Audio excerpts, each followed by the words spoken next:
My husband disappeared for 2 days without telling me. When he came back, I followed him and discovered the double life he'd been hiding for years. When you've been married for 10 years, you stop expecting surprises. You think you've seen all the versions of the person you share a bed with. The cranky morning version, the tired after-work version, the quiet Sunday version. You think you know their rhythms so well that nothing could ever shock you. Then one morning, your husband kisses you on the forehead, says he's going to grab coffee with the guys, and doesn't come home for 2 days. That's how it started. Evan had always been predictable, almost painfully so. He wore the same navy polos to work, ordered the same sandwich for lunch, and watched the same late-night talk show before bed. He wasn't boring, just steady, dependable, the kind of man you build a life with when you're tired of chaos. So when he didn't come home that Friday night, I didn't panic. Not at first. I called. No answer. Texted. Nothing. By midnight, I'd convinced myself it was a dead phone battery, or that he'd gone for drinks with coworkers and crashed on someone's couch. He wasn't the type to cheat or disappear. By Saturday morning, the panic started to seep in. His car wasn't in the driveway. His phone went straight to voicemail. His parents hadn't heard from him. His friends didn't know anything. By Sunday afternoon, I called the police. They told me I had to wait 48 hours to file a missing person report for an adult. I remember standing in the kitchen, holding the phone, staring at his coffee mug still sitting in the sink, half empty, ring of dried milk around the edge, and thinking, this doesn't make sense, because it didn't. Nothing about it did. Then, just after midnight on Monday, I heard the garage door. I ran downstairs so fast I nearly slipped. He walked in like nothing had happened. Salmon navy polo. Same calm expression. Hey, he said, setting his keys down. Sorry, didn't mean to worry you. My heart was racing so hard I could barely speak. Evan, where the hell have you been? He looked genuinely confused. What do you mean? What do I mean? I said, voice cracking. You've been gone for 2 days. No calls, no texts, nothing. I thought you were dead. He blinked like he was trying to recall something. Then he said, oh, that. I was at a work thing. A work thing? Yeah, it came up last minute. I didn't have service. Evan, that's not... I stopped myself. Something in his face was wrong. Not guilt. Not even fear. It was detachment, like he wasn't really here. Next time, maybe leave a note, I said slowly. He nodded. Yeah, sorry. Then he went upstairs, showered, and climbed into bed. Fell asleep in minutes. And I stood there in the doorway, staring at him, feeling the first cold wave of something I couldn't yet name. The sense that my husband, the man I'd built a life with, was suddenly a stranger. Over the next few weeks, I tried to shake it off. People have weird work obligations, right? Maybe he really had gone on a last-minute trip, but little cracks started showing. He'd come home late. His shirt smelled faintly like cologne that wasn't his usual kind. He guarded his phone like it was radioactive. When I asked about his work thing, he said, you wouldn't understand. It's complicated. The man who used to tell me every boring detail of his day now couldn't look me in the eye when I asked how his afternoon went. I started writing things down. Times, places, excuses. Not because I wanted to catch him, but because I wanted to make sense of it. The pattern was strange. He always had these urgent meetings on Thursdays, the same day every week, and sometimes he'd get texts at midnight, step outside to take a call, and come back smelling faintly of smoke and something floral. One Thursday, curiosity finally won. He left at 6 p.m., saying he had to review a late shipment report. I waited 15 minutes, grabbed my keys, and followed. I didn't even know what I was hoping to find, or an affair maybe? A bar? Some cliche that would at least make sense. But what I found wasn't that simple. He drove across town to a neighborhood I'd never seen before. Old industrial warehouses, half of them boarded up. I parked a few cars back and watched as he pulled into a small lot behind a brick building with no sign, just a single flickering light above a steel door. He got out, looked around, and knocked 3 times. Someone opened the door from the inside. He went in, the door shut. I waited. 10 minutes, 20, 40. Finally, I got out of my car and walked closer. The building's windows were covered, but I could hear faint music, jazz maybe, and laughter. I walked around the side, found a narrow window cracked open, and peeked in. What I saw didn't make sense. It wasn't a bar or a club. It looked like a dinner party, but formal. People in elegant clothes eating off crystal plates, candles everywhere. The kind of scene you'd expect in an old movie, not an abandoned warehouse. And there was Evan, standing at the head of the table, smiling, pouring wine, talking animatedly, laughing. The big, easy kind of laugh I hadn't heard from him in months. There were about a dozen others around him, well-dressed, polite, quiet, watching him like he was the star of the show. Then I noticed something else. A woman beside him, maybe late 30s, wearing a red dress. She reached out and touched his arm, slow and familiar. He didn't pull away. He leaned in and whispered something that made her smile. My stomach dropped. I stumbled back from the window, breath shallow. My first thought was, he's cheating, but something didn't add up. The scene inside wasn't romantic. It was organized, like a ritual. Everyone was watching him, not her. I left before I could get caught. That night, when he came home, I pretended to be asleep. He kissed my forehead softly, almost guiltily, and whispered, I love you, but I didn't say it back, because whoever he'd just come home as, it wasn't the man who used to love me. The next morning, while he was in the shower, I checked his jacket pocket. There was a folded envelope with the word Solstice embossed on it in gold ink. Inside was a card. Welcome to the Circle. Thursday, 7 p.m., Warehouse 19, discretion is survival. No names. No explanation. Just that. I started researching. Nothing online, no website, no social media, nothing called Solstice in the city. The only thing I found was a handful of old forum posts on conspiracy sites, people talking about secret social groups that met under fake names. Some called them exclusive clubs for the rich. Others said they were fronts for something darker. I wasn't sure what to believe, but I knew one thing for certain. Evan wasn't working late. He wasn't meeting friends. He wasn't having an affair. He was part of something else. Something hidden. Something he didn't want me to find. I waited a week, played the part of the clueless wife, smiled, cooked, asked about his day. Then next Thursday, I followed him again. This time, I came prepared. Phone on silent, flashlight, camera. He went to the same place, same door, same knock. I waited until he was inside, then circled around the back again. I peeked through that same window, but this time, the setup was different. No dinner table, just rows of chairs, all facing a stage at the front. Candles everywhere. A man in a dark suit stood on the stage, holding what looked like a book. Evan sat in the front row. The man opened the book and began to speak in a low, rhythmic voice I couldn't make out. The people around him responded in unison, almost like a chant. Then, one by one, they stood up and repeated something. A vow, maybe. I recorded what I could, heart pounding. When the man reached Evan, he placed a hand on his shoulder and said something that made him bow his head. Then, the lights went out. The whole building plunged into darkness. I stumbled backward, heart racing, terrified I'd been seen. And then I heard the door creak open behind me. Someone whispered my name. Claire. I froze. It was Evan's voice. Claire, he said again, quiet but firm. Why are you here? My throat went dry. What the hell is this, Evan? He stepped closer, just enough for me to see his face in the dim light. Calm, steady, but his eyes looked different. You shouldn't have followed me, he said. Are you in some kind of cult? I hissed. What is solstice? He didn't answer. Instead, he said softly, go home, please, for your own good. Not until you tell me what this is. He sighed, glanced back toward the door, then leaned in close. It's not what you think, and it's not safe for you to be here. Then, for the first time in 10 years, my husband, the man who used to laugh with me over burned pancakes and terrible sitcoms, looked at me like a stranger and said, if you love me, Claire, don't ask again. Then he turned and walked back inside. The door shut, and I stood there in the cold, clutching my phone, realizing that whatever life I thought I had, whatever marriage I believed in, had just vanished into that building with him. The drive home that night felt endless. Every red light felt like an accusation. Every reflection of my headlights against the glass looked like another version of me. The woman who used to think her husband was normal, safe, solid. By the time I pulled into our driveway, I was shaking. I sat in the car for a long time, the engine still running, staring at our porch light. It had always been my comfort, the little beacon Evan left on when he knew I'd be home late. But now, it looked like a lie. When I finally went inside, the house felt wrong, too clean, too staged, like a set waiting for actors to step back into their roles. I locked every door, checked the windows, and sat at the kitchen table with the envelope I'd found earlier. Solstice. The gold embossing gleamed faintly under the light. Discretion is survival. What the hell did that mean? The next morning, Evan acted like nothing had happened. He kissed my cheek, made his usual black coffee, and talked about a meeting downtown. I watched him from across the counter. Same calm eyes, same steady voice, but something in him had shifted, like he was wearing a mask and I was the only one who knew. I wanted to confront him again, scream at him until he told me what he was hiding, but fear held me still. Because when a man who's been gentle for a decade looks at you like he's weighing whether you're a threat, you don't push. So I smiled. Have a good day, babe. He smiled back. You too. And just like that, we slipped back into routine. At least, that's what it looked like from the outside. Inside, I was unraveling. I called his office pretending to be from a credit company, asking to verify employment details. The receptionist hesitated, then said, oh, Evan? He hasn't been in for a few months now. He's on extended leave. My heart dropped. Extended leave? Since when? Since April, I think. Something about a private project. Do you want his forwarding? I hung up before she could finish. April. That was 6 months ago. He'd been pretending to go to work every morning for half a year. Where had he been going? I started digging. I checked our bank accounts, normal transactions, groceries, utilities, gas. But then there was one recurring withdrawal. Every Thursday afternoon, $750 cash, always from the same ATM across town. When I went to the bank to pull camera footage, the clerk told me those transactions were flagged for privacy, authorized by a special exemption under his account. How does someone get an exemption like that? I asked. She frowned. Usually through a business or government clearance. Government clearance. Evan worked in logistics for a tech supplier. Nothing remotely sensitive. At least that's what I thought. The following Thursday, I decided I wasn't going to just watch him disappear again. I followed him. Same dark sedan, same route. But this time, he didn't go to the warehouse. He drove north into the woods outside the city, along a winding gravel road I didn't know existed. At one point, he pulled over near a trailhead. I parked a few cars back, heart pounding,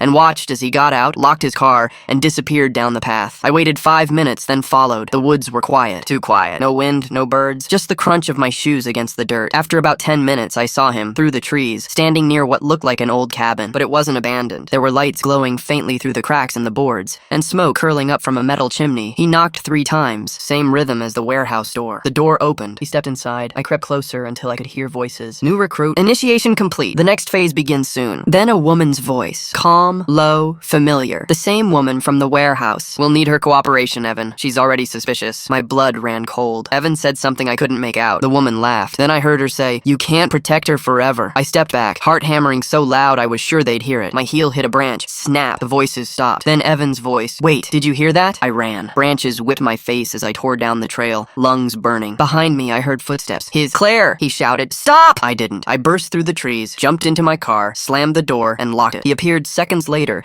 emerging from the woods, hands raised. Please, he said, panting. Don't do this. It's not what you think. Then tell me what it is. is? I yelled. Who is that woman? What the hell is Solstice? He looked around, panicked. You have to trust me. It's not safe for you to know. Not safe? I said. You disappeared for days, lied about your job, joined some secret cult, and now I'm the one who's not safe? He stepped closer. Claire, please, just go home. I'll explain everything when I can. I floored it. His voice faded behind me as I sped down the road. That night, I didn't go home. I checked into a motel on the edge of town, paid in cash. At 2 a.m., someone slipped an envelope under my door. I froze, waited, nothing else. I opened it with shaking hands. Inside was a single sheet of paper with typed text. Stop asking questions. He's trying to protect you. Solstice watches everything. No signature. My stomach dropped. I checked the parking lot. No one there. Just the soft hum of a vending machine and a flickering light. I barely slept. Every sound made me jump. By morning, I'd made up my mind. If Evan wouldn't tell me what was happening, I'd find out myself. I spent the next 3 days researching. Deep web, archives, anything. The few references I found about Solstice were inconsistent. Half urban legend, half buried government rumor. Some said it was a think tank that went rogue in the 80s. Others said it was a covert group recruiting candidates for experiments in behavioral control. Most sources ended the same way. Information restricted. Further inquiry discouraged, which, of course, made me dig harder. Eventually, I found something. A scanned article from 1994, published in a local paper that no longer existed. Mystery organization linked to disappearances in state's northern region. Locals report group calling itself the Solstice Circle, offering renewal retreats for selected individuals. Investigations closed abruptly. No charges filed. There was a grainy black and white photo attached. A group of people standing outside what looked like the same cabin I'd seen. And there, on the far right, was the woman in the red dress. She hadn't aged a day. By the 4th day, I'd stopped going to work. My phone rang nonstop. Unknown numbers, hang-ups, static. Then, late that night, I got a text from an unknown number. You're in danger. Meet me tomorrow at the diner off Route 8. Come alone. I almost deleted it, but then I saw the name signed at the end. E. Evan. The next morning, I drove to the diner. The parking lot was empty except for one car. His. He was sitting in the corner booth, wearing a baseball cap pulled low, a cup of untouched coffee in front of him. When he saw me, he stood. Thank you for coming. I sat, arms crossed. Start talking. He looked exhausted. I didn't lie to you, not about everything. I really was working for the tech company, but they weren't just a logistics firm. They had contracts with a private research entity, Solstice. Research on what? He hesitated. People. What kind of research? Predictive behavior, social engineering. They studied how people react under specific conditions. Stress, emotion, manipulation. We supplied them with data, but then it changed. They started recruiting internally. I thought it was just a leadership program until I saw what they were actually doing. What were they doing, Evan? He looked around the diner, lowered his voice. They were creating control groups. Real people. Families. Couples. They'd track them, influence them, test how easily they could be pushed towards certain outcomes. Job changes, relocation, even relationship breakdowns. I stared at him. You're telling me? He nodded slowly. We were one of them, Claire. The air left my lungs. What? They picked us years ago. Tracked us. I joined to protect you, to figure out how deep it went. When I tried to quit, they threatened to erase everything. Our finances, our records. That's why I disappeared. They needed me for the next phase. I shook my head. That's insane. I know how it sounds, he said, but it's real. The woman in the red dress, her name's Vivian. She hasn't aged because she's not part of the test. She runs it. Why tell me now? Because they know you've been watching. You're on their radar, and they don't let liabilities live long. I felt my hands trembling. So what do? He looked me dead in the eye. We disappear. That was the last normal conversation I ever had, because that night, our house burned down. No survivors were reported. At least, that's what the news said. The news report ran for exactly 40 seconds. Local. Couple presumed dead after a tragic electrical fire. Investigators ruled it accidental. They showed a photo of our house in ashes, the same one where we'd celebrated anniversaries, argued over burnt toast, planned our future. Except we weren't dead. Evan had planned it all. We were hundreds of miles away by the time the fire department arrived, driving through the desert at 3 a.m., headlights cutting through the blackness. I sat in the passenger seat, shaking, still in shock from how fast it had happened. He didn't speak for hours. When he finally did, his voice was flat. They'll stop looking once they believe we're gone. They? I said quietly. Solstice, he said. They don't chase ghosts. We crossed into New Mexico before sunrise. He pulled off at a gas station, handed me a new phone, a fake ID, and a debit card. Your name's Claire Hart now, he said. Keep your hair dark. Pay cash. Whenever you can. I looked at him, half terrified, half furious. You faked our deaths, Evan. You burned our home down. His eyes were red, hollow. It was the only way to keep you alive. I wanted to scream, but exhaustion crushed me. Instead, I said, alive for what? To spend the rest of my life hiding from people who may not even exist? They exist, he said. And if they find out we're alive, they'll make sure we don't stay that way. For weeks, we drifted. Cheap motels, small towns, names we made up on the spot. He was careful, like too careful. Never used the same gas station twice. Paid only in cash. Disappeared for hours at a time, saying he was checking the perimeter. At first, I thought paranoia had consumed him, but then strange things started happening. We'd check into a motel under fake names, and 2 hours later, the clerk would ask, did you say you were from Oregon? Even though we'd never said where we were from. Once, we came back to our room to find the TV turned on, static hissing, the words, stay still written in condensation on the bathroom mirror. Evan said it was just testing. I didn't ask what that meant. I started having nightmares of that red-dressed woman standing at the foot of my bed, whispering numbers I couldn't understand. Every time I woke, Evan was already awake, sitting upright, gun in hand. 3 months passed before the first letter found found us. No return address. Just our motel's name written in perfect handwriting. Inside was a single page. We told you discretion is survival. You broke the rule. I dropped it. Evan, he grabbed it, read it, burned it in the sink. They found us, he said. We have to run again. But where? How? He hesitated. There's someone who can help. An ex-member. He goes by Gray. Gray? He nodded. He got out years ago. Helped me understand what they really are. What are they? I whispered. He looked at me for a long moment. They're not a cult. They're not a company. They're a test. We met Gray a week later in a diner off some nameless highway. He looked like he hadn't slept in years. Thin, pale, eyes darting to every window. When he saw Evan, he smiled bitterly. You finally made it out. Evan gestured toward me. They came after her. Gray studied me for a long time. You shouldn't be alive. Excuse me? He leaned in. Solstice doesn't let test subjects leave. If they didn't kill you, it's because they still need you. I swallowed hard. Need me for what? Gray smiled, but there was no humor in it. For data. You're the control group, Claire. He's the variable. I looked at Evan confused. What is he talking about? Evan rubbed his forehead. Gray, don't! Sheer panic started to rise in me. Tell me, Evan, what does he mean? Gray reached into his pocket, pulled out a photo. Grainy, black and white, but clear enough to recognize us. It was me and Evan, sitting at a table in what looked like a lab. Wires attached to our heads. Machines behind us. A timestamp from 2013, 2 years before we'd even met. My blood ran cold. What is that? Evan's jaw tightened. It's not what it looks like. It looks like we were part of this before we even met. He didn't answer. Evan? I said, voice trembling. Were we chosen? Or created? He looked away. Both! I felt the room spin. You lied to me. He shook his head. I didn't know at first. They wiped my memory after the first phase. I thought I was just living my life and until things started repeating. Repeating? Same arguments, same phrases, same accidents. You ever wonder why our anniversary dinner got canceled 3 years in a row? It wasn't coincidence. It was a reset. My stomach turned. What are you saying? He met my eyes finally. We're not participants in a study, Claire. We are the study. The diner's neon light flickered. Outside, a black SUV pulled into the parking lot. Gray's expression changed instantly. They found you. We need to move. Evan grabbed my hand. Run. We bolted through the back exit just as the door opened and 2 figures stepped in. Silhouettes. Dark suits, no faces visible. We sprinted through the alley, across a field into the woods. Behind us, headlights cut through the trees. Voices shouted. Evan pulled me behind an old storage shed. Keep running east, he whispered. Don't stop. What about you? He kissed my forehead. I'll find you. Just trust me one last time. Then he shoved me forward and ran in the opposite direction. I ran until my lungs burned. By sunrise, I was alone. No phone, no money, no sign of Evan. I hitched a ride with a truck driver to a nearby town, used a fake name, and rented a room above a hardware store. I waited. A week passed. Then 2. No word. Then one night, a USB drive arrived in an unmarked envelope. No note. I plugged it into the laptop I'd bought under a fake ID. There was one file, a video. It opened to static, then Evan's face appeared. Claire, he said, voice shaky. If you're seeing this, it means I didn't make it out. They caught me. But I bought you time. Don't try to find me. They'll use you to finish the cycle. Leave the country. Change everything. He paused, eyes full of something between love and terror. And if you ever start seeing patterns, numbers, symbols, dreams that repeat, don't follow them. That's how they pull you back in. The screen flickered. His voice distorted. Solstice doesn't end, Claire. It resets. Then the video cut out. That was a year ago. I'm writing this from a cabin somewhere near the Canadian border. Different name, different hair. No electronics except this one old laptop I keep offline. Sometimes, when I close my eyes, I still hear his voice. Sometimes I dream about that warehouse. The candles, the chants, the woman in the red dress. But what scares me most isn't the memory. It's the pattern. Every Thursday night, I wake up at exactly 3:17 a.m. to the sound of knocking. 3 slow knocks. I tell myself it's the wind. I tell myself it's in my head. But last week, when I checked the porch, there was a card. Gold, embossed. Welcome back to Solstice.